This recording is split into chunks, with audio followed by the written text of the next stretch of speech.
ক্যাম্পাসের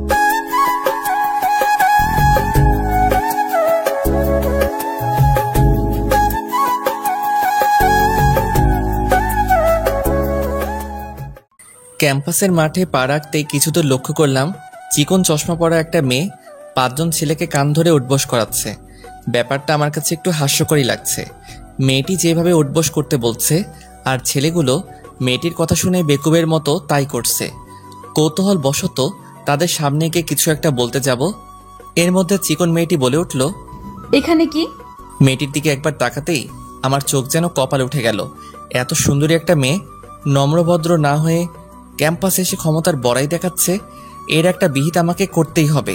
আনমনে ভাবতেই মেয়েটি আমার ভাবান্তর চেহারা দেখে বলে উঠল, এই যে তামিল হিরো, এখন কি আপনাকেও কান ধরিয়ে উদ্বোস করাবো? আরে দূর, ওদের মতো আমাকে গাধা পেয়েছেন? আপনি বললেন আর আমি কানে ধরে উঠবোস করব? অত সোজা না। আর এই যে ভাইয়ারা, আপনারা এই চিকন প্রাণীর কথায় কান ধরে এত নাচানাচি করছেন কেন? আমার কথায় মেয়েটি 460 ভোল্টেজে রেগে গিয়ে চোখগুলো বড় বড় করে আমার দিকে তাকিয়ে রইল। আর ছেলেগুলো ভয়ে প্রথমে দাঁড়ালো, কিছু একটা বলতে যাব, এর মধ্যে আচমকাই তারা দৌড়ে পালিয়ে গেল। তাদের কাণ্ড দেখে ভেবাচাকা খেয়ে আবার বলে উঠলাম, কি হলো ভাই, আপনারা এই চিকন প্রাণীকে এত ভয় পাচ্ছেন কেন? ভাই, আপনার কপালে আজ অনেক দুঃখ আছে, এই পালারে। সবগুলো একসঙ্গে দৌড়ে পালিয়ে গেল। এইদিকে আমি শুধু তাদের কাণ্ড দেখে অবাক হচ্ছি। চিকন একটা মেয়ে, একে দেখে আবার ভয় পেতে হবে নাকি? ফু দিলে বাতাসের আগে উড়ে যাবে, একেই না আবার ভয় পেতে হবে নাকি? এসব আনমনে ভেবে পিছনে তাকাতেই মেয়েটি রাগে গজগজ ও দাঁতের দাঁত চেপে বলে ওঠে, তুই আমাকে চিকন প্রাণীর সঙ্গে তুলনা করলি কেন? চিকনকে চিকন প্রাণী বলে ডাকবো না তো মোটা প্রাণী বলে ডাকবো? তোর সাহস তো দেখছি কম না, তুই আমাকে চিকন প্রাণী বলছিস? নে তার জবাব। মেয়েটি এই বলে আমাকে থাপ্পড় মারার জন্য হাত তুলতেই খপ করে তার হাত ধরে বলে উঠলাম, এই যে ম্যাম, এত রেগে যাচ্ছেন কেন? আপনি কি জানেন না মেয়ে হয়ে ছেলেদের গায়ে হাত তুলতে নেই? এতে ওইসব মেয়েদের হাজবেন্ড বাসর রাতেই মায়ের ভোগে চলে যায়। আফসোস, আপনিও সেই ভুলটাই করতে যাচ্ছিলেন। চাপা মারা বন্ধ কর। তুই হয়তো আমাকে এখনো ভালোভাবে চিনতে পারিসনি। আমি কার বোন একটু অপেক্ষা কর, এমনি জানতে পারবি। দাঁড়া, সে ব্যবস্থাই করছি। এই বলে মেয়েটি রেগে মেগে একদম আগুন হয়ে হনহন করে চলে যেতে লাগলো। মেয়েটি রাগী হলেও যথেষ্ট সুন্দরী, তার সৌন্দর্য দেখে যে কোনো ছেলেই ক্রাশ খেয়ে যাবে। কিন্তু তার এই রাগী স্বভাবের জন্যই হয়তো কোনো ছেলে প্রপোজাল করতে পারিনি, যা বুঝলাম আর কি। এই রে, কথা বলার মাঝে নিজের পরিচয় বলতেই ভুলে গেছি। শুনুন তাহলে, আমি রনি হাসান, বাবা মার দ্বিতীয়তম সন্তান, মানে আমারও বড় ভাই আছে, বিয়ে শাদী করে সে একদম সেট। আর আমি ইন্টারমিডিয়েট পরীক্ষায় অটো পাস করে জাহাঙ্গীরনগর বিশ্ববিদ্যালয়ের পড়ার সুযোগ মিলেছে। ভাগ্য ভালো ছিল, এসএসসিতে নকল করে A+ পেয়েছিলাম, নয়তো এই জাহাঙ্গীরনগর আর চোখে পড়তো না। যাই হোক, বাদ দিন এসব কথা। তো পড়াশোনার সুবাদে আজই প্রথম ক্যাম্পাসে আসলাম। এসেই দেখুন কেমন ঝামেলার সম্মুখীন হতে হলো। এখানে যে অবস্থা দেখছি, চাপাবাজগিরি করেই চলতে হবে, নয়তো সবার হাতের নাগালে চড়িয়ে নাচাবে। এসব ভাবনার বিচ্ছেদ ঘটিয়ে বেঞ্চে বসে আনমনে ফেসবুকে টাইম পাস করছিলাম। এর মধ্যে সে ছেলেগুলো এসে বলল, ভাই, আপনার নাম কি? রনি হাসান, এবার প্রথম বর্ষের স্টুডেন্ট। আপনারা? ও, তাহলে হয়ে গেল, আমরাও সেম ইয়ার। যাক, ভালোই হলো, অল্প সময়ে ক্লাসমেটদের পেয়ে গেলাম। কিন্তু তখন ওই মেয়েটার কথায় আপনারা এত ভয় পাচ্ছিলেন কেন? সে কোথায় তো বলতে এখানে চলে আসলাম। আপনি যার সঙ্গে ফাজলামো করলেন সে কে জানেন? না ভাই, আপনি অনেক বড় ভুল করে ফেলছেন। মেয়েটার সঙ্গে ফাজলামো করা আপনার মোটেও ঠিক হয়নি। মেয়েটির নাম রিদিতা, আমাদের ক্লাসমেট, এই এলাকার টপ সন্ত্রাসী। সবাই তার ভাইকে মুন্না সন্ত্রাসী বলে চিনে। আর আপনি আজ প্রথম এসেছেন, তাই এসব কিছু চক্র এখনো বুঝেননি। আস্তে আস্তে সব বুঝে যাবেন। তানভীরের কথাটি শুনে আমার তো শরীর রীতিমতো কাঁপা কাঁপা অবস্থা। উপক্রম প্রায় হিরোগিরি দেখাতে গিয়ে নিজেই ফেসে গেলাম। আনমনে ভাবতেই হঠাৎ সৌরভ বন্ধুর মহান উক্তিটা মনে পড়ে গেল, যে অবস্থায় থাকিস না কেন বন্ধু, কখনো নিজেকে বিলাই হিসেবে সবার সামনে উপস্থাপনা করবি না। প্রয়োজনে চাপাবাজগিরি করে হলেও নিজেকে বড় বানাবি, নয়তো সবার লাত্তি উষ্টা খেয়ে খেয়ে জীবন যাবে। কথাটা মনে রাখিস। সৌরভ বন্ধুর মহা উক্তিটা স্মরণ করে তাদের উদ্দেশ্যে বলে উঠলাম, আরে ধুর, ও সন্ত্রাসী বোন হোক আর যাই হোক, এসবে রনি পরোয়া করে না। বিকজ যখন যা সামনে আসে তা খুব ভালো করেই সামলে নিতে পারি। তোমরা শুধু একসঙ্গে থাকলেই হবে। সরি ভাই, আমরা এসবের মধ্যে নেই। দুঃশালা ভিতুর এত ভয় চললে কি ক্যাম্পাসে ঘোরাঘুরি করতে পারবি? এবার একটু দলবদ্ধ হয়ে শক্তিশালী কর, যাতে কেউ কিছু বললে তার জবাব দিতে পারিস। নিলয়, তুই ঠিকই বলেছিস। ক্যাম্পাসে আমরা নতুন এসেছি, কেউ ঠিক মতো চিনে না। এই অবস্থা ক্যাম্পাসের ছোট বাচ্চারাও আমাদের রেক দিতে বিন্দু মাত্র পিছু পা হবে না। সুতরাং আমি বলি কি, আমরা 6 জন একসঙ্গে দলবদ্ধ থাকাই উত্তম হবে। শফিকের কথায় বাকি 4 জনেও আমার দলে যোগ হয়ে গেল। এত দূরত্বই যে এতগুলো বন্ধু পেয়ে যাব ভাবতেই পারিনি। তাদের সঙ্গে কিছুক্ষণ আড্ডা দিবার পর ক্লাসরুমের দরজার কাছে আসতেই লক্ষ্য করলাম হৃদিতা সহ আরও 6-7 জন মেয়ে হাতে ক্রিকেট খেলার স্ট্যাম্প নিয়ে দাঁড়িয়ে আছে। এই দেখে আমার সঙ্গে তানবীর, শফিক, টফিক যা ছিল সব দূরত্বই কেটে পড়ল। চাপা যতই করি না কেন, আমারও তো একটা মান সম্মান বলতে কিছু একটা আছে। এখন যদি ওদের মতো আমিও কেটে পড়ি তো মান সম্মান তো যাবেই, তার সঙ্গে এতদিনের চাপাবাজগিরির সুনামটাও চলে যাবে। হৃদিতার দল দেখে ভয় পাওয়া সত্ত্বেও বুক ফুলিয়ে ক্লাসরুমে চলে আসলাম। হৃদিতা আমাকে দেখেই রাগে গজগজ করে স্ট্যাম্প হাতে নিয়ে এসে বলে উঠল, তখন আমাকে কি নামে রেখেছিস আরেকবার বল দেখি। হৃদিতার কথা তোয়াক্কা না করে ওর পুরো গ্রুপের উদ্দেশ্যে বলে উঠলাম, কি ব্যাপার আপুরা, আপনারা সবাই দেখছি স্ট্যাম্প হাতে নিয়ে দাঁড়িয়ে আছেন, খেলতে যাবেন নাকি? ফাজিল ছেলে, তুই হৃদিতাকে চিকন প্রাণী বলে সম্বোধন করছিস কেন? চিকনকে চিকন প্রাণী বলে ডেকেছি তো কি এমন মহাভারত অশুদ্ধ হয়েছে? তানিয়া, চেয়ে দেখছিস কি? এই তামিল হিরোকে স্ট্যাম্প দিয়ে ফুট কয়েকটা দে, নয়তো আমি দিচ্ছি, দেখ। হৃদিতা এই বলে স্ট্যাম্পটা হাতে শক্ত করে ধরে যেই আমার উপর তুলতে যাবে, খপ করে স্ট্যাম্পটা হাতে নিয়ে বলে উঠলাম, খবরদার কেউ এই ভুলটা করবেন না। আমি কে তা আপনারা এখনো বুঝতে পারেননি, তাই তো? তো আপনি কে বলুন তো? মুন্না সন্ত্রাসীর ডানহাত কিংবা বন্ধুও বলতে পারেন। এবার নিশ্চয়ই বুঝে গেছেন আমি কতটা খারাপ মানুষ। দিনে দুপুরে মানুষ কাটাকাটি করার অভ্যাস আমার আছে, সেদিক থেকে আপনারা সামান্য মশামাছি মাত্র। মেয়ে বলে সম্মান দিয়ে কথা বলছি, ছেলে হলে তো এতক্ষণ থাপড়ায় কান লাল করে ফেলতাম। পাম মেরে বলতে হৃদিতার সব বান্ধবী স্টেমগুলো ফেলে দিয়ে কিছুটা ভয়ার্ত চেহারায় প্রথমে তানিশা বলে ওঠে, কি আপনি মুন্না ভাইয়ের বন্ধু? হৃদিতা তো মুন্নারই বোন। এই হৃদিতা, বল না। আপনি ভাইয়ার বন্ধু? জি হ্যাঁ, কিন্তু মুন্নার কাছে আমি যতটুকু শুনেছি আপনি অতি নম্রভদ্র একটা মেয়ে, আর ক্যাম্পাসে এসে দেখছি তার পুরোই উল্টো। আচ্ছা একটু অপেক্ষা করুন, মুন্নার কাছে ফোন দিয়ে ব্যাপারটা পুনরায় শুনছি। এই বলে পকেট থেকে ফোনটা বের করে এমনি কিছুক্ষণ ঘাটাঘাটি করে কানের কাছে নিতেই হৃদিতা প্রাণ জোড়ানো হাসি দিয়ে বলে উঠল, আপনি শুধু শুধু ভাইয়াকে ফোন করছেন? মুন্নারে একটু বলি যে তার বোন ক্যাম্পাসে পড়াশোনার নামে তার ভাইয়ার ক্ষমতার বড়াই করে বেড়াচ্ছে। ভাইয়াকে বলার কি দরকার, সামান্য একটা ব্যাপারই তো। নেক্সট টাইম কাউকে আর হেনস্থা করব না, প্রমিস। আচ্ছা ঠিক আছে, এবারের মতো মাফ করে দিলাম, কিন্তু পরের বার যদি ক্যাম্পাসে কোনো ছেলেকে কান ধরে উঠবোস করতে দেখেছি তো ওই দিন আপনাকেও ওখানে কান ধরে উঠবোস করতে হবে, কথাটি অবশ্যই মনে রাখবেন। এবার আমি আসি। এইদিকে এই হৃদিতা, আমাদের এখন কি হবে? কি হবে মানে? এই খবিশটার জন্য তো ক্যাম্পাসে কাউকে র্যাগিংও করতে পারবো না দেখছি। দাঁড়া, কালকেই ভাইয়ার কাছ থেকে শুনে ব্যাপারটা ক্লিয়ার হচ্ছি। যদি ভাইয়ার লোক হয়ে থাকে তো বেঁচে যাবে, আর যদি আমাদের বোকা বানিয়ে সব চাপা মেরেছে তো ওর খবর আছে। এইদিকে তোর আমার কোন কাজকলা বন্ধুরে, শালা আমাকে বিপদে ফেলে রেখে পালিয়ে এসে পড়লিসে। কি করব বল, এমন সন্ত্রাসী বোনের সঙ্গে কি জেনে শুনে পাঞ্জা নেওয়া ঠিক হবে? যদি একবার মুন্না ভাইয়ের কাছে হৃদিতা তোর কিংবা আমাদের নামে নালিশ করে কি হবে একবার ভেবে দেখেছিস? রাজুর কথা শুনে ইতিমধ্যে হাঁটু কাঁপা কাঁপা অবস্থা উপক্রম প্রায়। তারপরও নিজেকে সংযত রেখে বুক ফুলিয়ে বলে উঠলাম, আরে ধুর, হৃদিতা কিছুই বলতে পারবে না। ওকে আমি এমনভাবে চাপাবাজির চক্রে ফেলেছি, এতে কখনো আর ক্যাম্পাসে তার সন্ত্রাসী ভাইয়ের ক্ষমতার বড়াই করবে না। তো কি এমন চাপা মারলি দোষ? বলছি শোন তাহলে। ব্যাস, বন্ধুর সঙ্গে আড্ডা শেষ করে বাসায় আসলাম। এসেও কেন জানি মেয়েটার রাগ মিশ্রিত চেহারাটাই বারবার ভেসে উঠছে। ইচ্ছা না থাকার পরেও তার কথাই ভাবতে ইচ্ছে করছে, আর সেটা কেন ইচ্ছে করছে তার মানে এখনো খুঁজে পারছি না। যাই হোক, এই মেয়ের ধারের কাছেও যাওয়া যাবে না। একবার যদি মুন্না ভাইকে আমার সম্বন্ধে কিছু একটা বলে তো সে আমাকে জিন্দা কবর দিয়ে দিবে। না বাবা, এসবের মধ্যে নিজেকে জড়ানো যাবে না। আমি পড়াশোনা করতে আসছি, সেটাই বরং করব। পরের দিন ক্যাম্পাসে চলে আসলাম। তানভীর, শফিক, রাজু কাউকে পেলাম না। এদিক সেদিক তাকিয়ে দেখলাম হৃদিতাও নেই। দেখে চিন্তামুক্ত লাগছে। প্রফুল্ল মনে ক্যাম্পাসের মাঠে বসে আনমনে ফেসবুকে টাইম পাস করছি। এর মধ্যে হৃদিতা ও তার বান্ধবীদের নিয়ে আমার সামনে হাজির।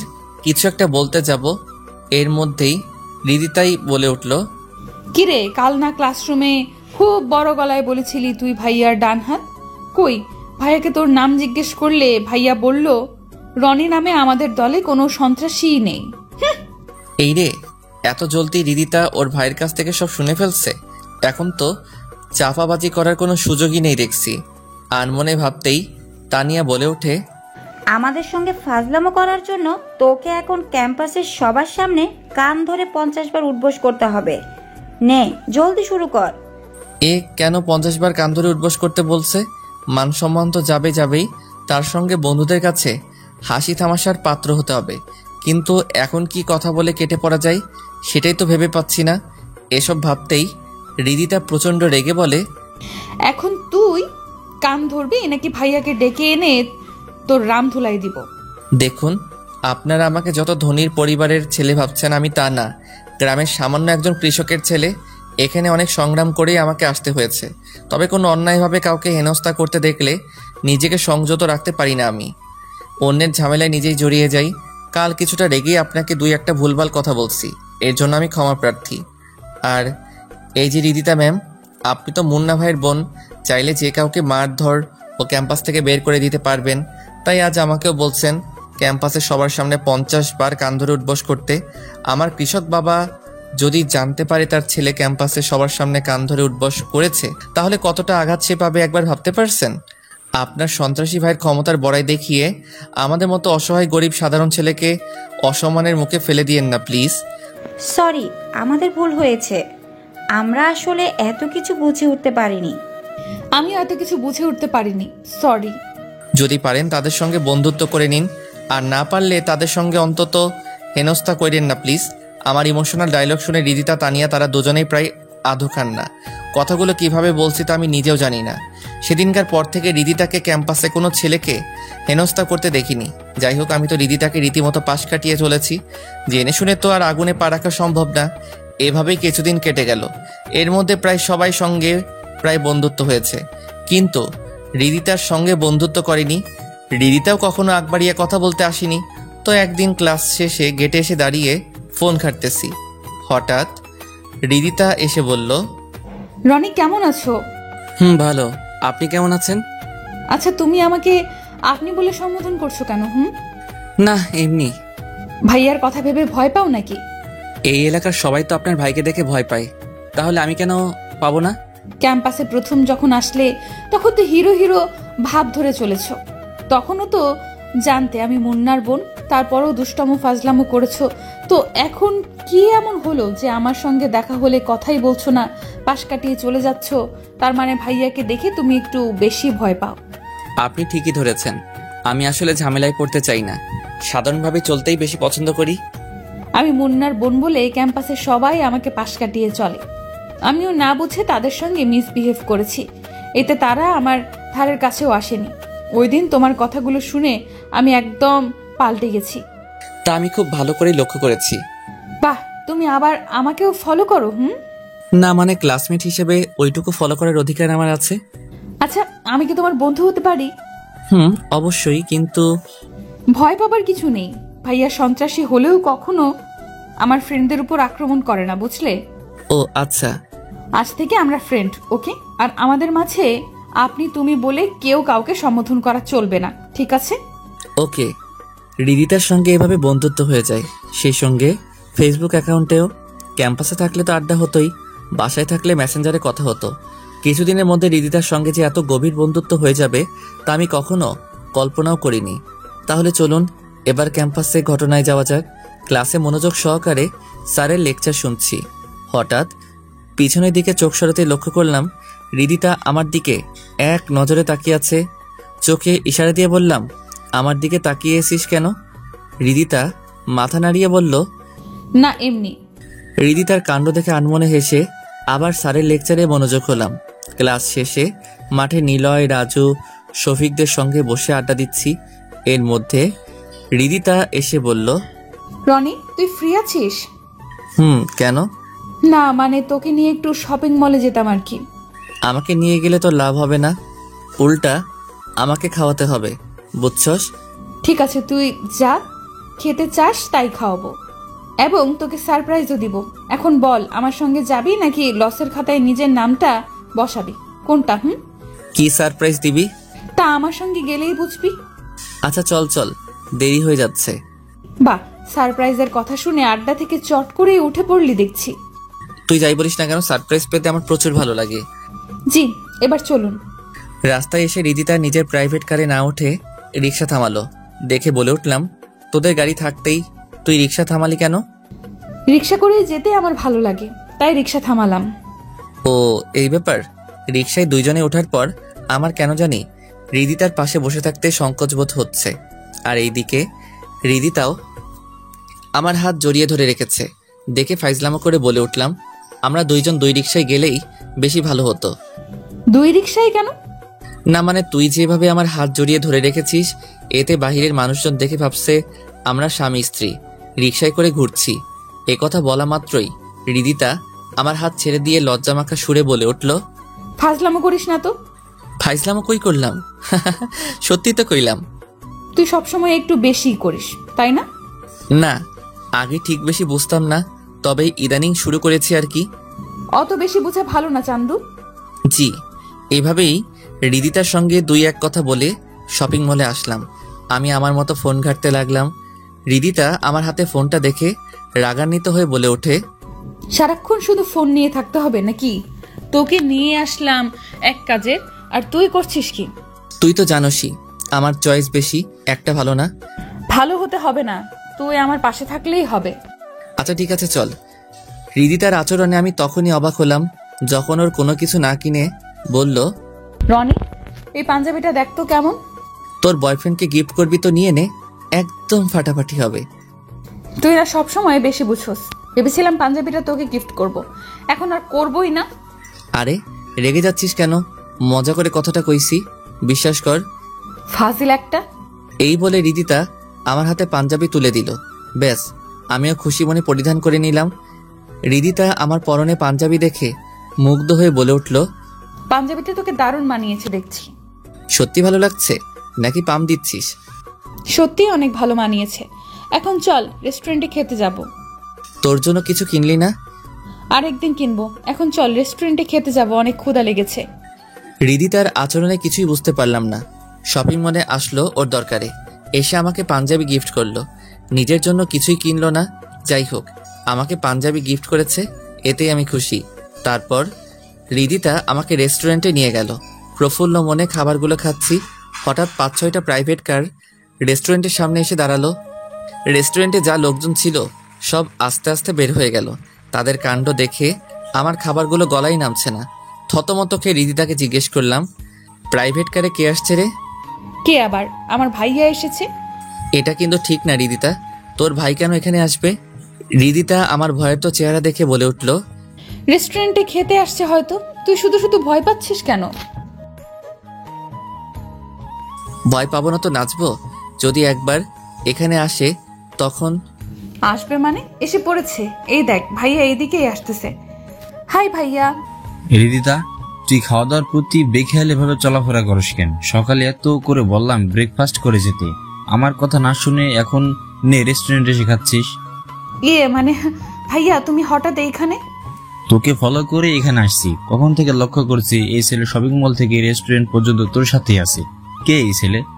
হৃদিতার সঙ্গে কথা বলার পর হঠাৎ আমার দিকে তাকিয়ে মুন্না বলল, এই ছেলে তোমার নাম কি? মুন্নার ভাইয়ের গভীর কণ্ঠ শুনে ভয়ে ভয়ে উত্তর দিবার আগেই মুন্নার ভাই ধমক দিয়ে বলল, এই ছেলে তোর নাম কি বলছিস না কেন? মানে আমার নাম রনি হাসান। তো হৃদিতার সঙ্গে রেস্টুরেন্টে কেন? হৃদিতা ওর ভাইয়া রাগান্বিত হওয়া দেখে স্বাভাবিক করার জন্য বলে ওঠে, ভাইয়া তুমি রেগে যাচ্ছ কেন? রনি তো আমার শুধুমাত্র বন্ধু, এছাড়া কিছুই না, বিশ্বাস করো প্লিজ। এ কথা আগে বলবি তো, শুধু শুধু আমাকে রাগিয়ে দিচ্ছিলি। ভেবেছিলাম এই ছেলে তোকে কথার জালে ফাঁসাচ্ছে। না ভাইয়া, তেমন কিছুই না। রনি খুব ভালো ছেলে, এছাড়াও ও আমার খুব ভালো বন্ধু। ও আচ্ছা, সরি ব্রাদার, আমার আসলে মাথা ঠিক থাকে না, কখন কাকে কি বলে ফেলি তা আমি নিজেও জানি না। ইটস ওকে ভাইয়া। আচ্ছা ঠিক আছে, তোরা থাক, আমি বরং বাসায় চলে যাই, মাথাটা খুব ব্যথা করছে। আর ছোট ভাই, তুমি মনে কিছু করো না। ইটস ওকে ভাইয়া। মুন্না ভাই এই বলে চলে গেল।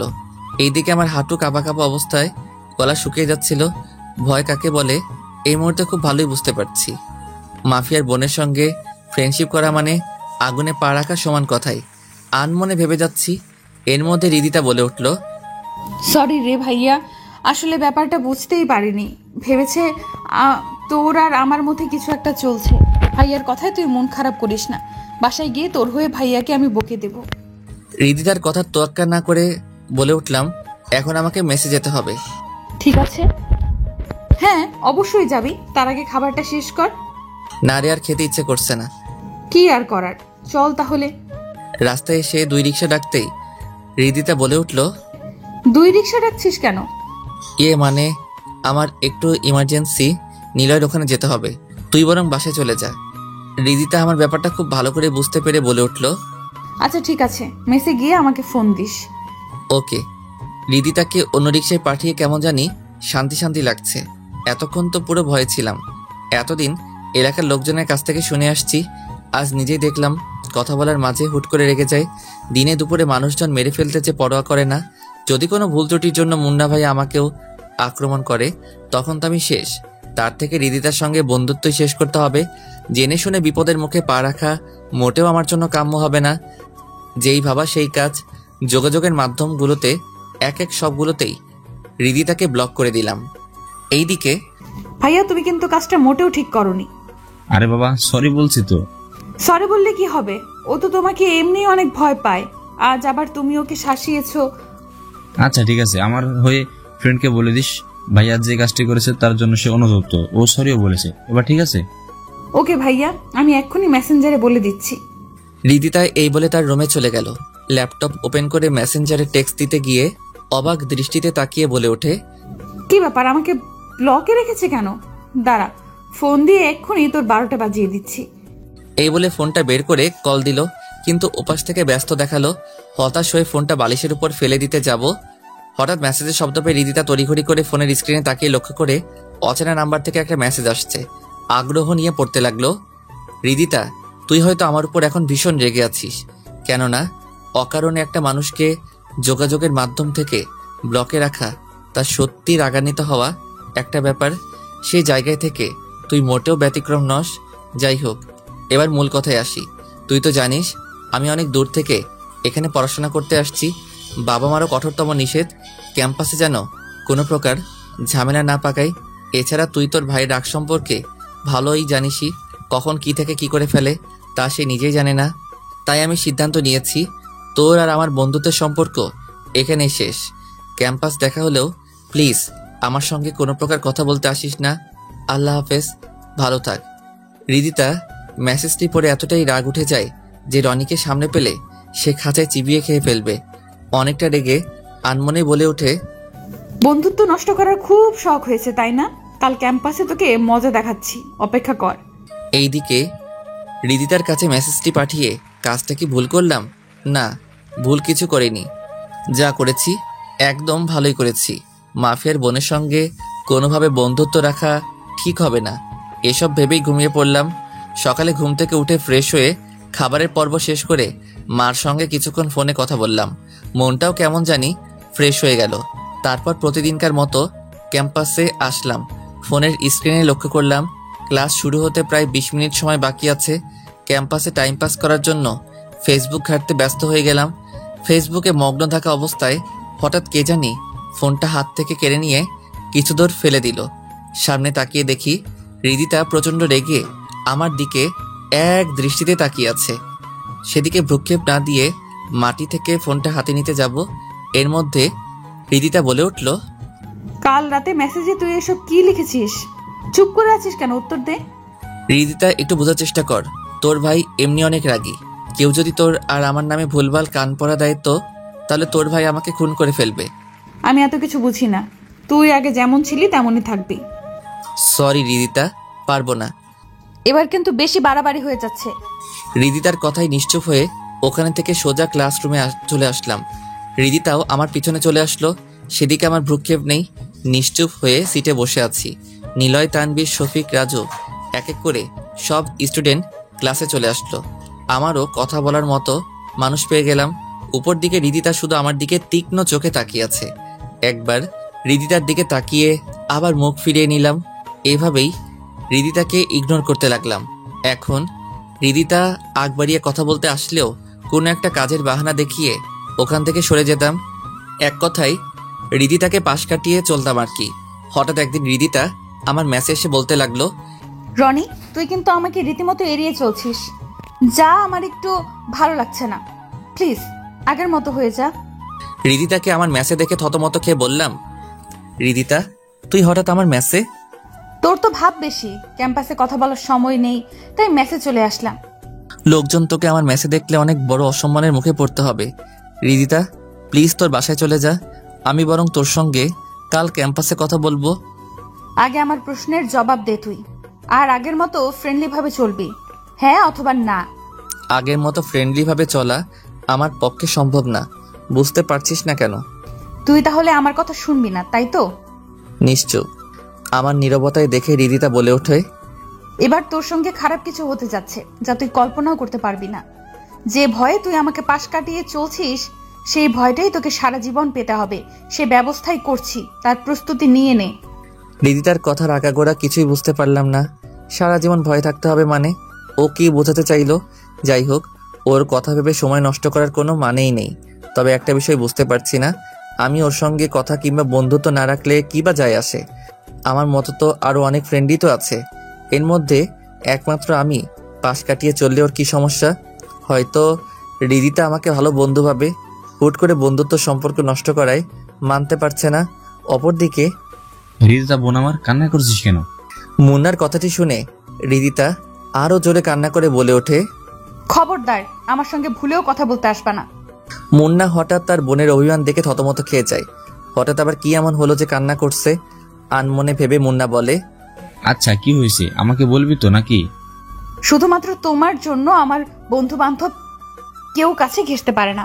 ওই দিন রনিকে একটু শাসিয়েছো দেখে ও আর আমার সঙ্গে কথা বলবে না তো দূরের বিষয়, চোখ তুলে তাকানোর সাহসটুকুও পায় না। আমি আগ বাড়িয়ে কথা বলতে চাইলেও পাশ কাটিয়ে চলে যায়।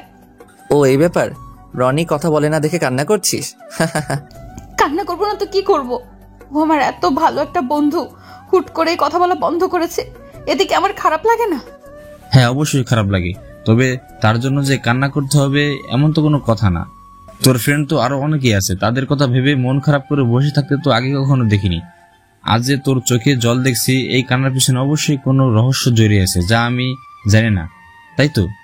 মুন্নার সন্দেহজনিত কথা শুনে রিদিতা কান্না মিশ্রিত কণ্ঠে বলে ওঠে, ভাইয়া, তুমি কোন রহস্যের কথা বলছো?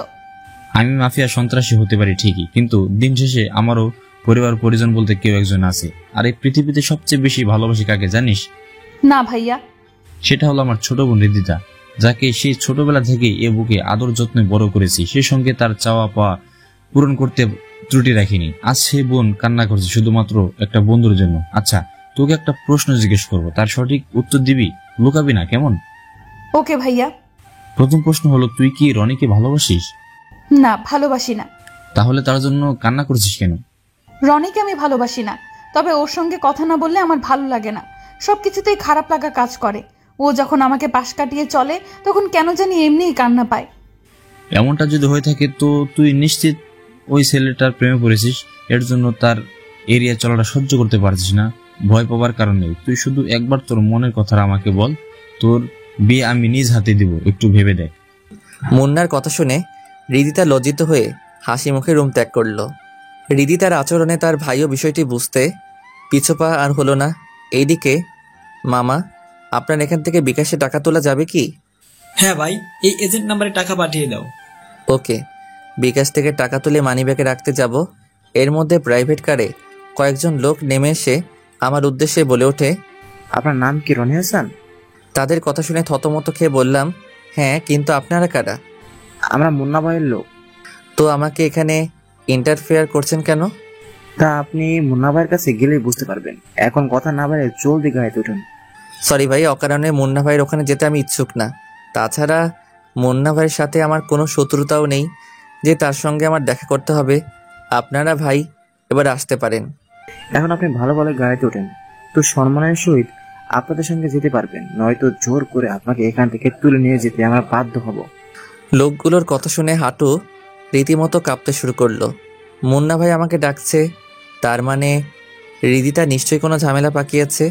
আনমনে ভাবতেই লোকগুলো ধমকের সুরে বলে ওঠে, আপনি যাবেন নাকি তুলে নিয়ে যাব?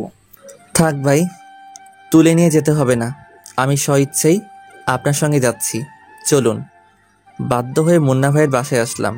মনে মনে হাজারো ভয় লাগা কাজ করছে। হৃদিতাও ম্যাচে গিয়ে আমাকে শাসিয়ে আসছে। আজ মুন্না ভাইয়ের হাত থেকে আর রক্ষা নেই। আনমনে এসব ভাবতেই মুন্না ভাই সিঁড়ি বেয়ে নামতেই যা বলল, কিরে, তোর সাহস দেখছি অনেক বেড়ে গেছে। মানে ভাইয়া, আপনি কি বলতে চাচ্ছেন? একটু অপেক্ষা কর, সবই বুঝতে পারবি। মুন্না ভাইয়ের কথায় ভয়ে গলা একদম শুকিয়ে যাচ্ছে। মনে হচ্ছে আজ আর নিজেকে বাঁচাতে পারবো না। এখন শুধু হৃদিতার উপর রাগ হচ্ছে। ও তো জানতোই এসব ঝামেলায় নিজেকে জড়াতে চাই না। এসব জেনে শুনে আমাকে বিপদের মুখে ফেলে দিল। তারপর ভেবে নিলাম, আজ মুন্না ভাইয়ের হাতে মরতেই যখন হবে, তাহলে এত ভয় পেয়ে লাভ কি? এসব ভেবেই বলে উঠি, ভাই আমি খুব সাধারণ একজন মানুষ, এসব ঝামেলায় নিজেকে জড়াতে চাই না। তাছাড়া আপনার সঙ্গে ব্যক্তিগত কোনো শত্রুতাও আমার নেই। তাহলে এখানে আমাকে আনার উদ্দেশ্য কি? উদ্দেশ্য অবশ্যই আছে, একটু অপেক্ষা কর, সব বুঝিয়ে দিচ্ছি। মুন্না ভাই এই বলে হৃদিতাকে ডাক দিল। হৃদিতাও সঙ্গে সঙ্গে এসে পড়ল।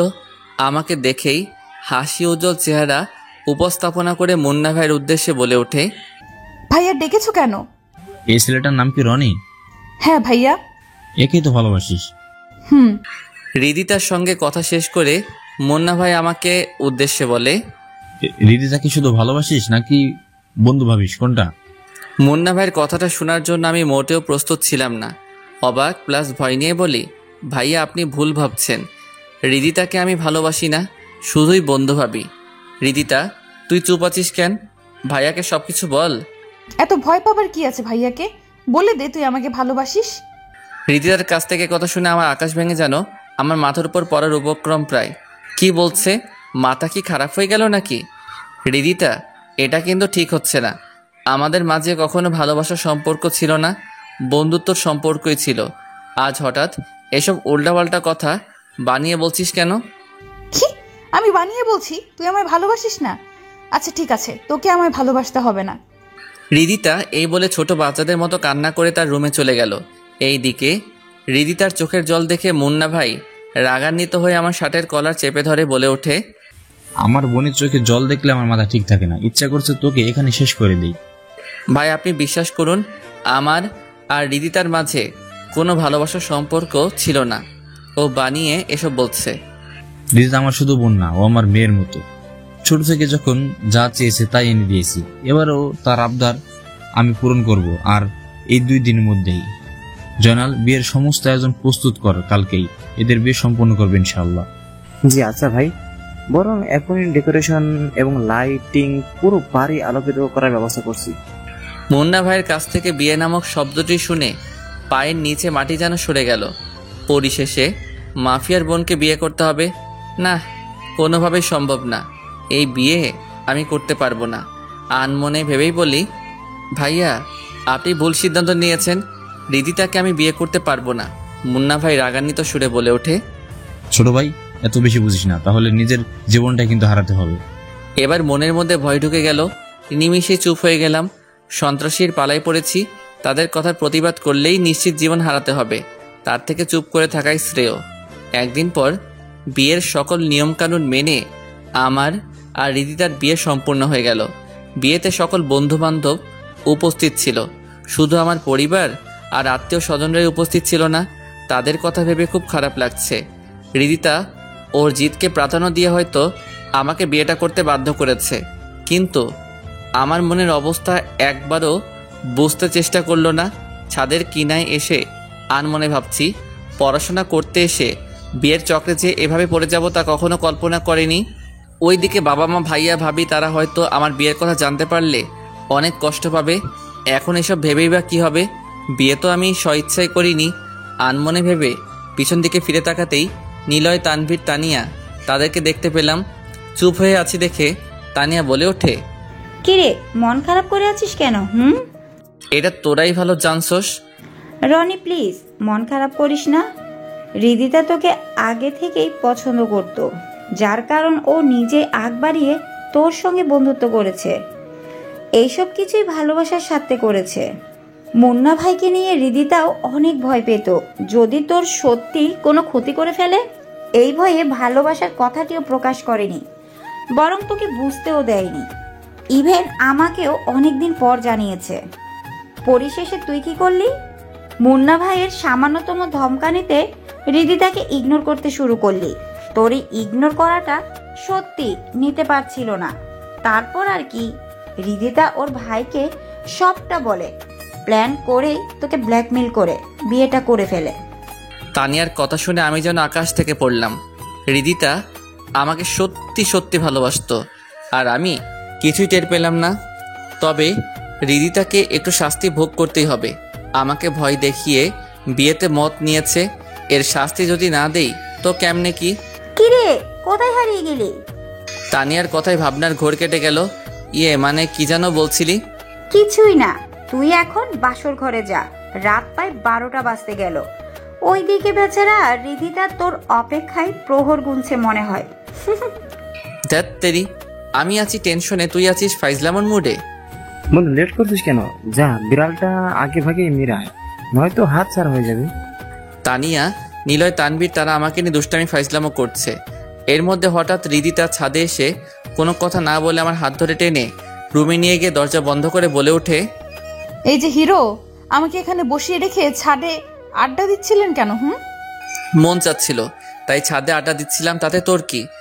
এখন থেকে আমার ওই সব, বুঝলেন? হৃদিতার হাসি উজ্জ্বল চেহারা দেখে বুঝতে পারলাম সে অনেকটাই আনন্দিত, কিন্তু আমি কেন জানি আনন্দিত হতে পারছি না। মন খারাপ নিয়ে বিছানায় বসে পড়লাম। আমার চেহারায় বিষণ্ণতা প্রতিচ্ছবি দেখে হৃদিতা বলে ওঠে, সরি, আমি আসলে তোকে এতটা প্যারা দিতে চাইনি। তোর ইগনোর করাতে আমি সত্যি অনেক আপসেট হয়ে যাচ্ছিলাম। ভাবতাম এই বুঝি আমার কাছ থেকে একেবারেই দূরে সরে যাচ্ছিস। হৃদিতার অনুশোচনায় কথাটি শুনে তার দিকে তাকিয়ে বলে উঠি, তুই আমাকে যে ভালোবাসতি একথা একবারও প্রকাশ করসনি। আমাকে একবার জিজ্ঞেস করে তো জানতে পারতি। তা না করে এমন এক কাণ্ড করে ফেললি, তা সত্যি অবিশ্বাস্য। আমার ভালোবাসার কথা তোকে বললে কি হতো? উল্টো কোনো কিছু না ভেবে আমাকে না করে দিতি, কারণ আমার ভাই সন্ত্রাসী বলে। আর ভাইয়াকে তুই অনেকটাই ভয় পাইতি, এর জন্যই তোকে ভালোবাসার কথাটা বলতে পারি নাই। তা না হয় বুঝলাম, কিন্তু বিয়ের বিষয়টি এত জলদি করলি কেন? তুই জানছস না আমি এখন স্টুডেন্ট, বাবার টাকায় চলছি, তার সঙ্গে লেখাপড়াও করছি। এখন তো আমার ভবিষ্যৎটাও অন্ধকার হয়ে গেল দেখছি। তোর এই পাগলা মতো আমার রঙিন লাইফটা এখন সাদা কালোতে পরিণত হয়ে গেল। রাগে পুরো শরীরটা রেডি করছে।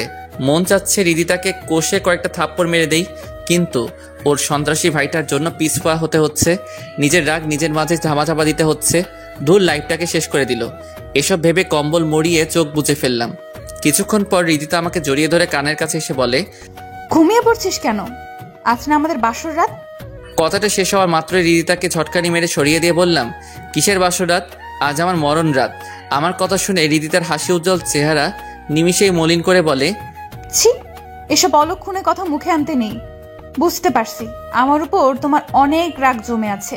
চাইলে আমাকে আঘাত করে তোমার রাগ নিবারণ করতে পারো, বাধ্য দিব না। কিন্তু রাগের ঘোরে এসব অলক্ষণে কথাবার্তা বলো না প্লিজ। হৃদিতার আদো কান্না চেহারা দেখে এবার বুঝতে পারলাম মেয়েটা সত্যি আমাকে অনেক ভালোবাসে। ভালোবাসা ছাড়া এরকম পাগলামি করা সম্ভব না। এমন মেয়েকে লাইফ পার্টনার হিসেবে পেয়ে মন্দ হয়নি। তারপর ও আমাকে আরেকটু বাজিয়ে দেখতে হবে সে কতটা আমায় ভালোবাসে। আর মনে ভাবতে হৃদিতা আদো কান্না সুরে বলে, কি ভাবছো? হৃদিতাকে কাঁদানোর জন্য বললাম, ভাবছি কি করে নিজের জীবন শেষ করা যায় সেই চিন্তাই করছি, কিন্তু নিজের জীবন নিজ হাতে তো শেষ করা সম্ভব না, তাই অন্য কোনো উপায় ভাবতেছি। বাসর রাতে সবাই কত রোমান্টিক কথা বলে, আর তুমি আমাকে এসব বলে কাঁদাতে যাচ্ছ? তোর সঙ্গে কথা বলার আমার বিন্দুমাত্র ইচ্ছা করছে না। কখনো আমার কাছ থেকে ভালোবাসা পাবি না, স্ত্রী হিসেবে আমার কাছে অবহেলিত হয়ে থাকবি। এই বলে কম্বল আর বালিশ নিয়ে সোফায় ঘুমিয়ে পড়লাম। চোখ বুঝতে ঘুমের রাজ্যে কখন হারিয়ে গেছি তা নিজেও জানি না। সকালে পাখির কিচিরমিচির শব্দ শুনে ঘুমটা ভেঙে গেল। চোখ মিলে পাশে তাকাতে লক্ষ্য করলাম হৃদিতা সোফায় বসা অবস্থায় ঘুমিয়ে আছে। একদম বাচ্চাদের মতো নিষ্পাপ লাগছে। এমনিতেই অনেক রূপবতী, ঘুমানো অবস্থায় তার রূপের ঝলক আরও বৃদ্ধি পেয়েছে। ইচ্ছা না থাকার পরেও তার কপালে চুমু এঁকে দিতে হঠাৎ নড়ে চড়ে উঠে দেখে জলদি ওখান থেকে সরে যেতে চাইলেই পিছন দিক থেকে হৃদিতা বলে ওঠে, রাতেই না বললেন আমাকে একটুও ভালোবাসবেন না? এখন আবার লুকিয়ে কিস খাওয়া হচ্ছে, তাই না? এই রে ধরা খেয়ে গেলাম। ঘুমিয়ে তো ছিল, টের পেলো কেমনে? নাকি আমার আগেই ঘুম ভেঙেছে? যাই হোক, কোনো এক কথা বলে বিষয়টা ধামাচাপা দিতে হবে। মানে তোর কপালে মশা বসেছিল, তাই মশাটাকে মারাতেই কাছে গিয়েছিলাম, এছাড়া অন্য কিছু না। জনাব, আপনার মনে দুষ্টুমির হৃদয় হয়েছে, তা আমি ভালো করেই বুঝতে পারছি। এই বলে আমার একদম নিকটে এসে বলে, এত সংকোচ বোধ করছো কেন গো? আকপিচ তো আমার কাছেই তোমাকে ধরা দিতে হবে। অসম্ভব, তোকে আমার স্ত্রী হিসেবে মেনে নিচ্ছি না। মেনে তো আপনাকে নিতেই হবে জনাব। হৃদিতা, বাহিরে বের হ, আর কত রোমান্স করবি? দরজার ওপাশ থেকে তানিয়ার কথাটি শুনে হৃদিতা আমার কাছ থেকে চট করে সরে গেল। হৃদিতার কাণ্ড দেখে আনমনে হেসে উঠলাম। আমার হাসি দেখে হৃদিতা বলে, কি হলো, হাসতেছো কেন? এমনি। দরজার ওপাশ থেকে তানিয়া দরজা ধাক্কা মেরে বলে ওঠে, কিরে, দরজা খুলবি নাকি ভেঙে ভিতরে আসবো? আরে আসতেছি, দাঁড়া। এই বলে দরজা খুলে দিল। প্রথমে তানিয়া রুমে প্রবেশ করলো, তারপর এক এক করে তানভীর, নিলয়, শফিক, রাজু সবাই এসে আমার দিকে তাকিয়ে ফাইজলামো শুরু করে। বলে ওঠে, বাসর রাত কেমন কাটলো দোস্ত? তোদের মুখে আর কোনো কথা নেই, এসে এটা বলতে হবে? অদ্ভুত। এই বলে তাদেরকে পাশ কাটিয়ে ওয়াশরুমে গেলাম। সারা তোরা বন্ধু নামের হারামি, মাফিয়ার বোনকে বাধ্য হয়ে বিয়ে করতে হয়েছে। বুঝতে পারছেন না বাসরাত কেমন হবে? এটা আবার আমাকে জিজ্ঞেস করতে হবে নাকি? আনমনেই একাই বক বক করছি। উপর দিকে, এই যে আপামনি, বাসরাত কেমন কাটালেন? আর বলিস না, এতদিন সিনেমায় যে কাহিনী দেখেছি সেম কাহিনী আমার সঙ্গে হয়েছে। মানে? কাল রাতে আমাদের স্বামী স্ত্রীর মাঝে আলিঙ্গন হয়নি রে। অনেক স্বপ্ন ছিল ফুলশয্যার রাতে স্বামীর সঙ্গে প্রেমালাপ করব, কিন্তু খবিশটা রেগে সোফায় গিয়ে ঘুমিয়ে পড়ল। আমারও কোনো কিছু বলার সাহস হচ্ছিল না। নিরুপায় হয়ে তার পাশে রাত পাড়ি জমিয়েছি। খবিশটা একবারও জিজ্ঞাসাও করলো না যে বিছানায় না ঘুমিয়ে সোফায় কেন ঘুমাচ্ছি। কি আর করার, বিয়েটা হয়তো করতে চাইনি, কিন্তু তোর ভাইয়ের চাপে মত দিতে বাধ্য হয়েছে। যাই হোক, তুই ওকে আরো অনেক বেশি ভালোবাসবি, যাতে তোকে ছাড়া অন্য কাউকে কল্পনাও করতে পারে না। ঠিক আছে, আমি বরং সেটাই করব। এবার আমরা তাহলে আসি। ওকে। এইদিকে ওয়াশরুম থেকে বের হয়ে লক্ষ্য করলাম পুরো রুম ফাঁকা। কি ব্যাপার, তানভীর, নিলয়, শফিক তারা কোথায় গেল? দেখ, হারামিগুলো না বলে চলে গেল। আনমনে ভেবে বিছানায় বসে আছি। হঠাৎ দরজা খোলার শব্দ পেয়ে দরজার দিকে তাকাতেই লক্ষ্য করলাম হৃদিতা খাবার হাতে নিয়ে আসছে। এইদিকে খিদেই পেটে ইঁদুর দৌড়াচ্ছে। এই যে জনাব, খেয়ে নিন। খিদে নেই। সংকোচ বোধ করলে তো আর পেট ভরবে না, খেয়ে নিন প্লিজ। বললাম না খিদে নেই। এত করে যখন বললাম খেতে চাচ্ছেন না, তো না খাইয়েই থাকেন, গেলাম আমি। আমিও কোনো কিছু না বলে চলে যাচ্ছি দেখে রীতিতা ডাকলেও তার ডাকে সাড়া না দিয়ে চলে যাচ্ছি। দেখে রীতিতার পিছনেই আসছে। আচমকাই মুন্না ভাই দরজার সামনে এসে দাঁড়িয়ে বলে ওঠে, রনি, কোথায় যাচ্ছ? দেখো না ভাইয়া, ও না খাইয়েই বের হচ্ছে, আমার কোনো কথাই শুনছে না। হৃদিতার অভিযোগ সুরে কথাটি শুনে মুন্না ভাই দীর্ঘশ্বাস ফেলে বলে ওঠে, সে কি, না খাইয়ে যাচ্ছ কেন? ভাইয়া আমার খিদে নেই। তা তো বললে চলবে না। এই রিদিতা, টেবিলে খাবারগুলো রেডি করো। এই বলে মুন্না ভাই আমার হাত ধরে টেবিলের দিকে নিয়ে গিয়ে চেয়ার টেনে ইশারায় বসতে বলে আমিও বাধ্য ছেলের মতো বসে পড়ি। তারপর এক এক করে খাবারের আইটেম হৃদিতার সামনে এগিয়ে দেয়। ইচ্ছা না থাকার পরেও খেতে শুরু করি। কিছুক্ষণ নীরবতা থাকার পর মুন্না ভাই বলে ওঠে, পৃথিবী জুড়ে আপনজন বলতে আমার ছোট বোনটি আছে। অকালে মাকে হারিয়েছি। মার মৃত্যুর পর বাবা আরেকটা বিয়ে করে আমাদের অবহেলা অনাদারে ফেলে চলে যান। অনেক কষ্টের মাঝে আমার এই ছোট বোনটাকে কুলে পিঠে বড় করেছি। কখনো তার চোখের জল আসতে দেখিনি। নিজের স্বাদ আহ্লাদ বিসর্জন দিয়ে আমার ছোট বোনটার চাওয়া পাওয়াকে প্রাধান্য দিয়েছি। তবে আমার বোনটা খুব চাপা স্বভাবের, কখনো মুখ ফুটে কোনো কিছু আবদার করে নাই। আমি আন্দাজ করে এক এক সময় এক এক সারপ্রাইজ এনে দিতাম। সেদিন যখন ওকে কান্না করতে দেখলাম, তখন জিজ্ঞেস করলে কান্না মিশ্রিত কণ্ঠে বলে, ভাইয়া, তোমার জন্য আমার বন্ধু বান্ধব ইগনোর করে চলে, কথা বলে না।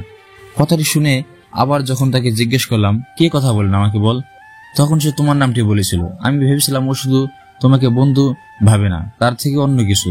আনমনে ভেবে সন্দেহবশত জিজ্ঞেস করি, তুই কি রনিকে ভালোবাসিস? আমার কথার শব্দে না প্রকাশ করে মাথা ঝুঁকিয়ে হ্যাঁ সম্মতি জানিয়েছিল। এরপর কোনো কিছু না ভেবে বিয়ের সিদ্ধান্ত নিয়ে নিই এবং তোমাকে ভয় দেখে বিয়ের মত নিতে বাধ্য করি। এটা অবশ্য বড় অন্যায় করে ফেলছি, এর জন্য আমি ক্ষমা প্রার্থী। আর তোমাদের পড়াশোনার বিন্দুমাত্র ক্ষতি আমি হতে দিব না, এ বিষয়ে নিশ্চিত থাকতে পারো। মেসে থাকার কোনো দরকার নেই, আমাদের এখানে থাকবে। প্রয়োজনে তোমার বাবা মার সঙ্গে কথা বলে সবকিছু স্বাভাবিক করবে। এতে যদি ওনাদের পা পর্যন্ত ধরতে হয় তো আমি তাই করব। তারপরও নিজের মাঝে রাগ কিংবা খারাপ নিয়ে থেকো না ভাই, প্লিজ। মুন্না ভাইয়ের এরকম কথাবার্তা শুনে একটু না অনেকটাই অবাক হয়েছি। যে মুন্না ভাই মানুষকে হুমকি ধুমকি কথা বলে, আজ আমার সঙ্গে এত মলিন ভাষায় কথা বলছে, তা সত্যি অবিশ্বাস্য। হয়তো বিয়েটা আমার বাধ্য হয়ে করতে হয়েছে ঠিকই, কিন্তু রিদিতাকে যে আমার অপছন্দ তেমন কোনো বিষয় না। স্ত্রী হিসেবে রিদিতাকে আমার বেশ পছন্দই হয়েছে। এসব ভেবেই বলে উঠি, আচ্ছা ভাইয়া ঠিক আছে, রিদিতাকে আমি স্ত্রী হিসেবে মেনে নিয়েছি, কিন্তু আমি তো এখনো বেকার। রিতার দায়িত্ব তোমাকে এখনই নিতে হবে না। যতদিন না তোমার পড়ালেখা শেষ হবে ততদিন পর্যন্ত আমার দায়িত্বে থাকবে, সমস্যা নেই। তাছাড়া এই সম্পত্তি সবই তো আমার ছোট বোনটার জন্য। আর হ্যাঁ, কিছুদিন পর তোমার বাবা মাকে সব বুঝিয়ে বলবো, কেমন? জি আচ্ছা। মুন্না ভাই চলে যাবার পর রিদিতা বলে ওঠে, ভাইয়া হয়তো তোমাদের চোখে খুনি সন্ত্রাসী, কিন্তু আমার চোখে পৃথিবীর সেরা ভাইদের মধ্যে আমার ভাই একজন। তার ঋণ আমি কখনো শোধ করতে পারবো না। এই বলে রিদিতা চোখের জল মুছে রুমে চলে গেল। বুঝতে পারলাম সে অনেকটাই ইমোশনাল হয়েছে। বাসায় ভালো লাগছে না দেখে ক্যাম্পাসের মাঠে আড্ডা দিতে চলে আসলাম। বন্ধুরা আমাকে দেখা মাত্রই খোঁচা মেরে বলতে শুরু করলো, কি বন্ধু, পরিশেষে মাফিয়ার বোনকে বিয়ে করে ফেললি? একদিক থেকে ভালো হয়েছে, আমাদের সঙ্গে আর কেউ উঁচু গলায় কথা বলতে পারবে না, বিকজ তুই আমাদের সঙ্গে আছিস। ধুর বাদ দে এসব কথা, এমনিতে অনেক প্যারায় আছি, কোনো কিছুতেই ভালো লাগছে না। সে কি, কাল বিয়ে করলি আর আজই বলছিস ভালো লাগছে না? শুধু আর কটা দিন যাক, তারপর না হয় এই কথা মুখে উচ্চারণ করিস। ব্যাস, বন্ধুদের এক দুই কথায় আড্ডা ভালোই জমে গেল। মন খারাপ থাকলেও এখন আর তা নেই। আড্ডা শেষ করে রিদিতাদের বাসায় না গিয়ে সোজা মেসে চলে আসলাম। বাড়িওয়ালা আমাকে দেখেই বলে ওঠে, বাবা তুমি মেসে থেকো না প্লিজ, তাহলে ভীষণ ঝামেলায় পড়তে হবে। আঙ্কেল আপনি হঠাৎ এ কথা বলছেন কেন? মুন্না ভাইয়ের কঠোর আদেশ, তা আমাকে পালন করতেই হবে। ও আচ্ছা। এই বলে ম্যাচ থেকে গুটি গুটি পায়ে হেঁটে যাচ্ছি আর ভাবছি, মুন্না ভাই সত্যি অনেক বড় মাপের সন্ত্রাসী। বাড়িওয়ালাকে কি না কি বলেছে, সে কথাই বাড়িওয়ালা মানতে বাধ্য হয়েছে। আমার লাইফে এরকম পরিস্থিতির সম্মুখীন হতে হবে তা কখনো কল্পনা করেনি। ভাগ্যের লিখন এমনই হয়তো ছিল। আনমনে ভাবছি আর গুটি গুটি পায়ে হেঁটে যাচ্ছি। হঠাৎ পকেটে রাখা ফোনটা কেঁপে উঠল। পকেট থেকে ফোনটা বের করে স্ক্রিনে লক্ষ্য করলাম রিদিতার কল।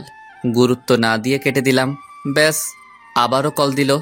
এবার কল কেটে না দিয়ে রিসিভ করলাম। ওপাশ থেকে ঝাঁঝালো কণ্ঠে রিদিতা বলে, আমার কল রিসিভ করছো না কেন?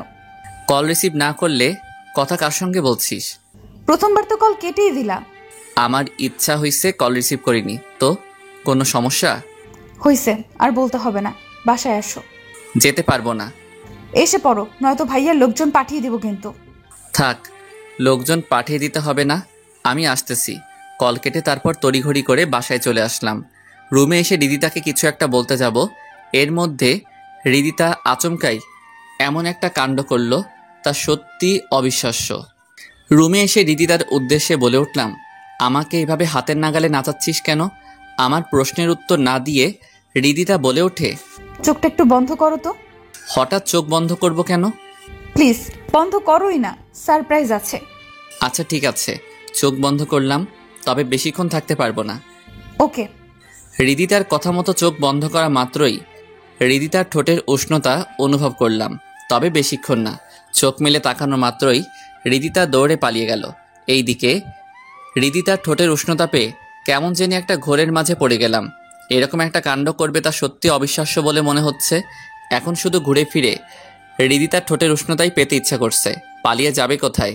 আমার সামনে তোকে আসতেই হবে, তখন আমিও তার বদলা ভালোভাবেই নিব। রুম থেকে বের হয়ে রিদিতাকে আশেপাশে খুঁজতে লাগলাম। চারদিকে চোখ বুলিয়ে নিলাম, কোথাও নেই।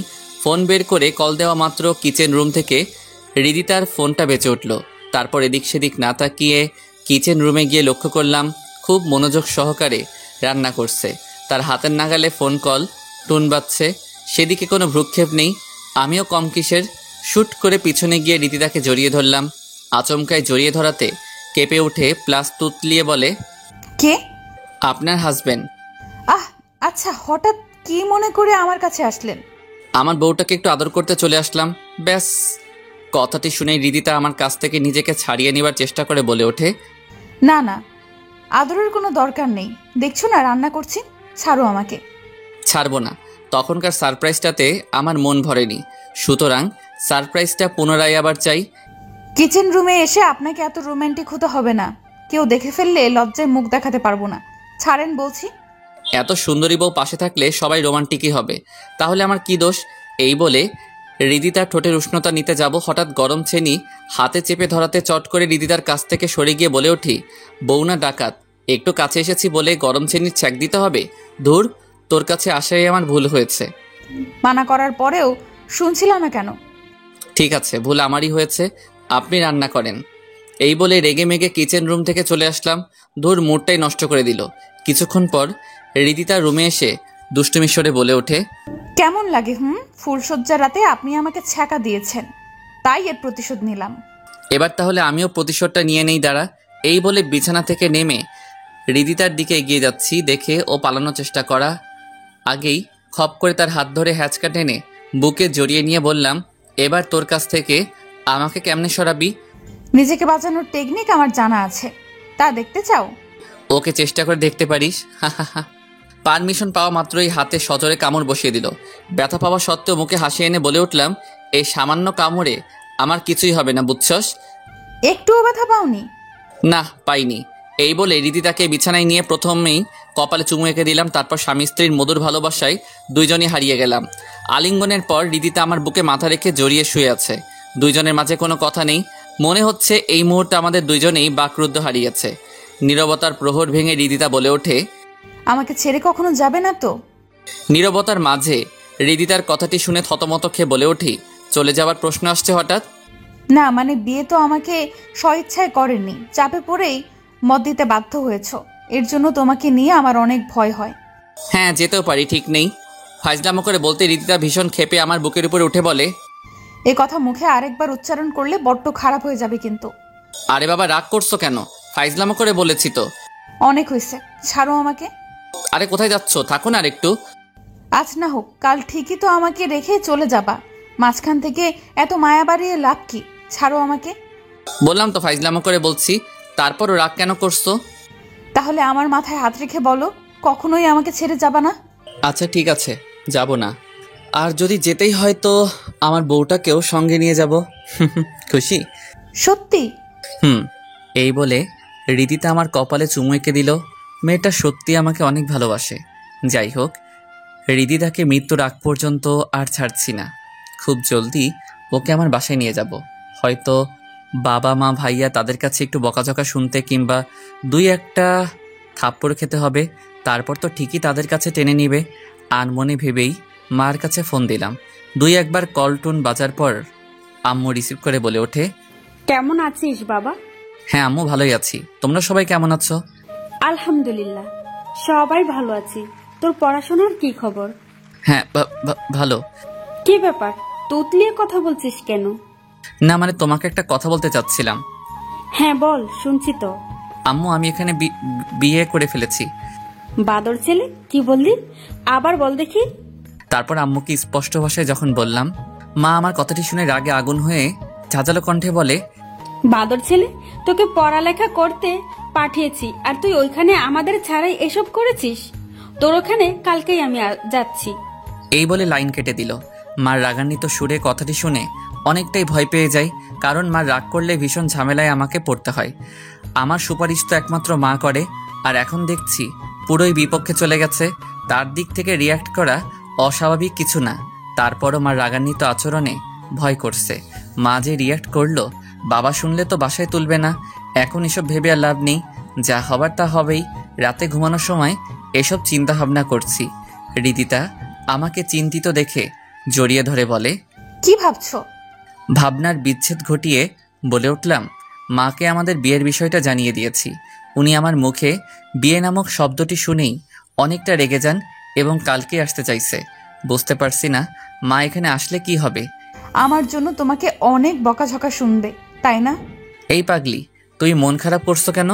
মা তো আমাকে ছোট থেকে বকাঝকা করে, তার বকা শুনে হজম করার শক্তি আমার আছে। চিন্তা করো না, সব ঠিক হয়ে যাবে। হৃদিতা ছলছল দৃষ্টিতে তাকিয়ে বলে ওঠে, তুমি যদি কোনো কারণে আমাকে ছেড়ে চলে যাও তো আমি সত্যিই মরে যাব। তোমাকে ছাড়া আমি থাকতে পারবো না, যত কিছুই হোক না কেন। তুমি আমার হাতটি ছেড়ে চলে যাবে না তো? হৃদিতার কথাটি যেন কলিজায় লেগে গেল। একে যত দেখছি ততই মনটা জয় করে নিচ্ছে। পরিস্থিতি যতই খারাপ আসুক না কেন, ভালোবাসার মানুষটি কখনো হাতছাড়া করব না। আনমনে ভেবে হৃদিতাকে পরম ভালোবাসায় বুকে জড়িয়ে নিলাম। হৃদিতাও আমার বুকে মুখ গুঁজে চুপটি মেরে ঘুমিয়ে পড়ল। হৃদিতাকে দেখে মনে হচ্ছে পৃথিবীর সবচেয়ে শান্তির স্থানে সে ঘুমিয়ে পড়েছে। দৃশ্যটি আমার কাছে খুবই মনোমুগ্ধকর লাগছে। নিজের অজান্তেই হৃদিতার মাথায় হাত বুলিয়ে দিচ্ছি আর ও আমাকে ঝাপটে ধরে ঘুমের রাজ্যে পাড়ি দিচ্ছে। চিন্তাভাবনায় রাতটা নির্ঘুমে কেটে গেল। ফজরের আজানের আগেই কখন যে ঘুম ধরে আসছে তা আমি নিজেও জানি না। সকালে হৃদিতার মিষ্টির কোকিল কণ্ঠে ডাকে ঘুমটা ভেঙে গেল।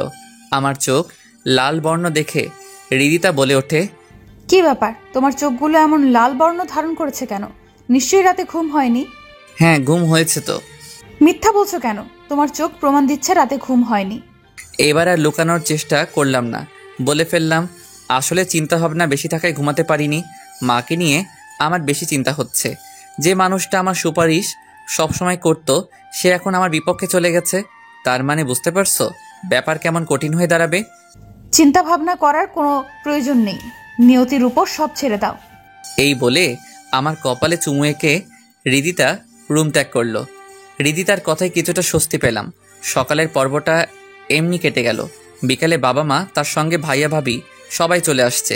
মা আমাকে দেখে কোনো কিছু না বলেই ঠাস ঠাস করে 2টা থাপ্পড় মেরে দিল এবং অজস্র বকাবকি শুরু করলো।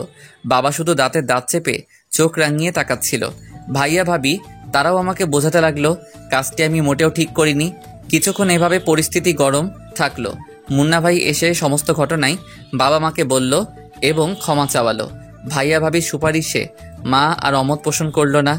পরিশেষে বলে উঠল, যা হবার তা হয়েইছে। এখন আমার ছেলের বউকে দেখতে চাই, সে কই? মার কথা শুনে চারদিকে চোখ বুলিয়ে নিলাম। হৃদিতা নেই। তারপর রুমে গিয়ে লক্ষ্য করলাম ফ্লোরে হাঁটু মোড়ে কান্না করছে। বুঝতে পারলাম সম্পর্ক ভেঙে যাওয়ার ভয়ে কান্না করছে।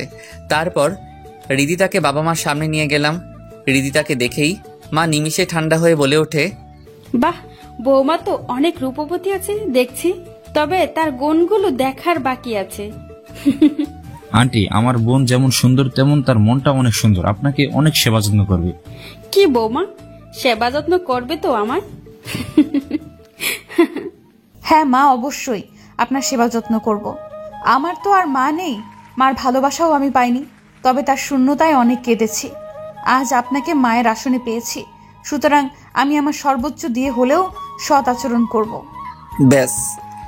হৃদিতার কথাতে মা গলে একদম পানি। তবে বাবা আমার প্রতি একটু নারাজ। তাকে হাত করতে কিছুদিন সময় লাগবে, তা খুব ভালোভাবে বুঝতে পারছি। পরিশেষে হৃদিতাকে আমার পরিবার পরিজন সবাই মেনে নেয় এবং বড় ভাইয়া মুন্না ভাইয়ের উদ্দেশ্যে বলে, এই বিয়ে পুনরায় আবার হবে, আর তা খুব জমজমাট ভাবে। আলহামদুলিল্লাহ, আপনারা বিয়ের বিধি ব্যবস্থা শুরু করুন এবং দুপক্ষের ধুমধাম করে বিয়েটা সম্পন্ন করবে ইনশাআল্লাহ। হ্যাঁ, তাই হবে। 1 সপ্তাহ পর আজ 2 পরিবারের ধুমধাম করে বিয়েটা সম্পন্ন হলো। এবার আমার কোনো মন খারাপ লাগা নেই। মনের মধ্যে অজস্র আনন্দের শিহরণ বয়ে যাচ্ছে। আমার পরিবারে একমাত্র বাবাই শুধু মন খারাপ নিয়ে আছে। হয়তো আমার বিষয়টা মেনে নিতে পারছে না, তবে খুব শীঘ্রই তার রাগ ভাঙিয়ে ছাড়ব। এই যে আমার প্রাণের দেবর, ছাদে একা একা মোবাইলে কি লেখালেখি করছো? ওইদিকে হৃদিতা যে তোমার অপেক্ষায় আদৌ কান্না প্রায়। লেখালেখি বাদ দিয়ে ভাবির উদ্দেশ্যে বলে উঠলাম, না মানে ফেসবুকে টুকটাক গল্প লেখালেখি করি তো, এর জন্য নিজের ঘটনাগুলো গল্প আকারে ফেসবুকে পাবলিশ করছি। ওরে আমার লেখক দেবরে, এখন লেখালেখি বন্ধ করে হৃদিতার কাছে যাও। মেয়েটা অনেকক্ষণ ধরে তোমার অপেক্ষায় বসে আছে। না, আরেকটু লেখা বাকি আছে, এইটা শেষ করে যাচ্ছি। কথা বলা মাত্রই ভাবি ফোনটা কেড়ে নিল এবং আমাকে জোর করে বাসর ঘরে রেখে বাইরে থেকে দরজা আটকে দেয়। রিদিতা আমাকে দেখে অভিমানে মুখ ফিরিয়ে নেয়। বিছানায় বসতে যাব, রিদিতা আচমকাই বলে ওঠে, এই খবরদার বিছানায় আসবা না। হঠাৎ রিদিতার রং বদল দেখে বলে উঠলাম, কি ব্যাপার, বিছানায় আমাকে যেতে দিচ্ছ না কেন? প্রথমবার বাসর রাতের কথা মনে আছে? আমাকে যে ছ্যাঁকা দিয়েছো, তাই আজ আমিও তোমাকে ছ্যাঁকা দিব। ওই দিন তো আমার মন মানসিকতা ভালো ছিল না, এটা তো তোমাকে বুঝতে হবে। না, একটুও বুঝবো না। তুমি আমাকে ছ্যাঁকা দিয়েছো, আমিও তাই করব। প্রতিশোধ না নিলে হয় না? এই, তুমি বিছানা থেকে নামবা নাকি আমি সোফায় গিয়ে ঘুমাবো? আরে এরকম করছো কেন? থাকো তোমার বিছানায়। এই বলে রিদিতা সোফায় চলে গেল। এইদিকে আমি বেকুব বনে চলে গেলাম। কি পাগলামো করছে। কিছুক্ষণ যাওয়ার পর রিদিতার কাছে গিয়ে নরম সুরে বললাম, এই রিদিতা, ঘুমিয়ে পড়ছো কেন? বিছানায় আসো। বিরক্ত করো না, যাও এখান থেকে। এবার আর নিজেকে সংযত রাখতে পারলাম না। রিদিতাকে কোলে করে বিছানায় রেখে খুব শক্ত করে জড়িয়ে ধরে বললাম, পাগলামি করে আমাকে কষ্ট দিচ্ছ কেন? সেদিন আমিও একই কষ্টটা পেয়েছিলাম। এখন আমাকে ছাড়ো, নয়তো কিন্তু লোকজন ডাকবো। ডেকে কি বলবা? বলবো তুমি আমাকে বাসর ঘরে মারধর করেছো। ঢাকো দেখি। পারমিশন পাওয়া মাত্র রিদিতা জোরে আওয়াজ করে কিছু একটা বলতে যাবে, অমনি দুই ঠোঁট নিজের দখলে নিয়ে নেই। ওপর দিকে রিদিতা চোখ বুজে ফেললো এবং নিজেকে ছাড়ানোর বৃথা চেষ্টা করতে লাগলো। বাকিটুকু জানতে চাহিয়া লজ্জা দিবেন না, তাদের স্বামী স্ত্রীর ব্যাপার, তারা নিজেরাই সমাধান করুক। আল্লাহ হাফেজ। আবারও দেখা হবে নতুন গল্পে।